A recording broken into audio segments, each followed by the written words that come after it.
voyagerons au cœur d'un festival, d'un grand salon de l'art contemporain et nous reviendrons sur cet événement incontournable à Nantes, le Art 3F, une manifestation internationale à ne pas manquer, surtout si vous êtes amateur et professionnel d'art contemporain. Il y aura plus de 200 artistes et plus de 3000 œuvres représentées et pour en parler, le directeur artistique du salon, bonjour.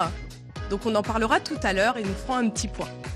Et dans notre rubrique initiative en Pays de la Loire, nous parlerons solidarité avec comme je vous le disais, on va parler donc de ce salon international incontournable à Nantes, le Art 3F. Alors, pour avoir un avant-goût de ce que nous attendons, je vous propose tout de suite de regarder un petit teaser des coulisses de ce salon.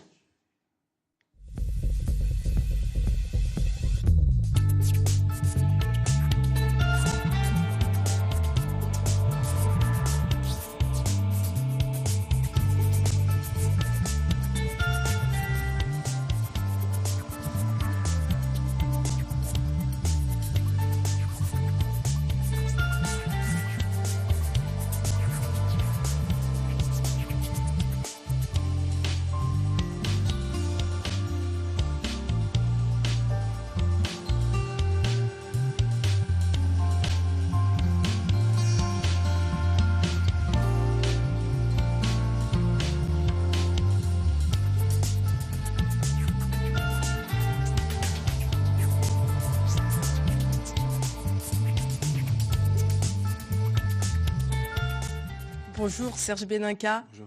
Vous êtes donc le directeur artistique de l'événement. Oui. Nous venons voir un petit teaser, donc ça donne envie quand même. Il va y avoir des grands temps forts. Est-ce que vous pouvez revenir justement sur ces temps forts et nous expliquer à qui est ouvert ce salon? Effectivement, c'est la 4e édition. Nous revenons à Nantes avec grand plaisir. C'est un salon qui se veut avant tout très décontracté, ouvert à tous. Y compris aux plus jeunes, aux enfants, aux familles. D'ailleurs, un espace dédié aux enfants où ils sont initiés à la peinture et au dessin. C'est environ 200 artistes et galeries sélectionnés en France, mais également à l'étranger. C'est à peu près 3000 œuvres qui seront présentées sur le salon. Ces œuvres sont proposées à la vente. C'est le but de ce salon et c'est pour ça que certains artistes viennent de très loin.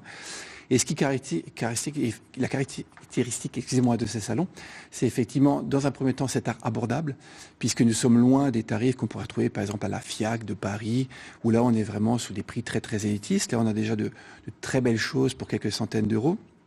Ensuite, on est dans un art coup de cœur, c'est-à-dire qu'il n'y a pas un message particulier, il n'y a pas un art torturé. Vous ne trouverez pas chez nous une palette en bois représentant la déforestation de la forêt amazonienne et le parpaing posé dessus, représentant la société de consommation. Là, on est vraiment dans l'art émotion. Voilà, on voit une belle toile, on a envie de l'avoir à la maison. Et effectivement, comme je disais tout à l'heure, on est après dans un salon ouvert à tous, très décontracté, dans une ambiance musicale, où on vient vraiment passer un bon moment pendant 3 jours. Donc il n'y a pas besoin tout public peut venir, il n'y a pas besoin d'être forcément initié, et c'est le cas de chaque année.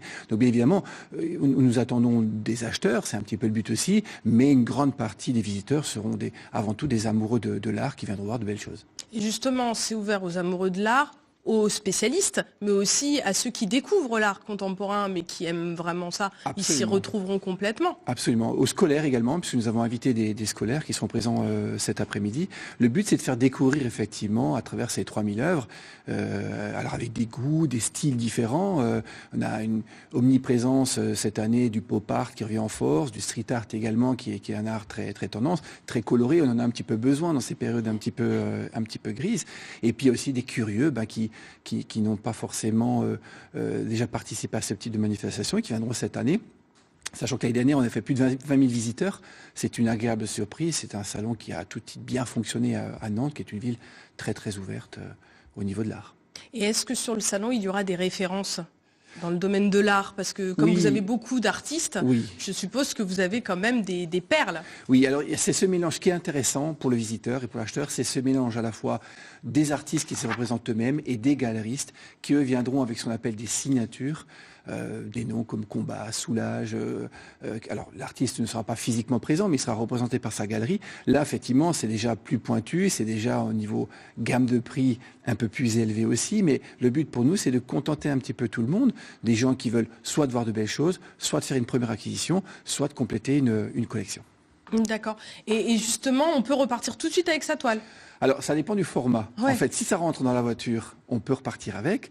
Maintenant, dans le cas d'une grande toile, elle ne rentrera pas dans le coffre de la voiture. Donc, généralement, le galeriste ou l'artiste livre le lendemain ou alors le lundi après la manifestation du salon. Mais oui, effectivement, on peut repartir. Si on veut vraiment absolument avoir l'œuvre le soir à la maison, on repart avec sans problème.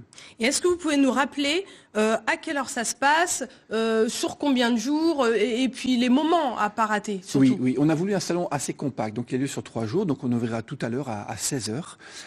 S'en suivra ensuite ce qu'on appelle le vernissage à 19h. Vernissage, c'est en gros l'inauguration de la manifestation.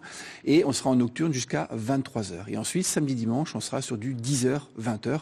Et donc le salon fermera ses portes dimanche soir à 20h. D'accord. Et si on veut plus d'informations, si on est internaute, il y a un site internet? Tout simplement www.art3f.com et on a toutes les informations sur ce salon de Nantes. Eh bien, merci d'être venu et d'avoir répondu à notre invitation. Je suppose quand on est amateur d'art, on aime aussi la musique. Ça va de pair. Voilà, exactement, c'est ce que je me disais. Donc, je vous demande de rester avec nous parce que nous allons découvrir une chronique musique et les bons plans pour le week-end avec Christophe Turgis, qui est notre habitué du vendredi. Merci Olivier. Alors, les bons plans, ce sont bien sûr ceux d'Éric Guillot qui publie tous les vendredis sur notre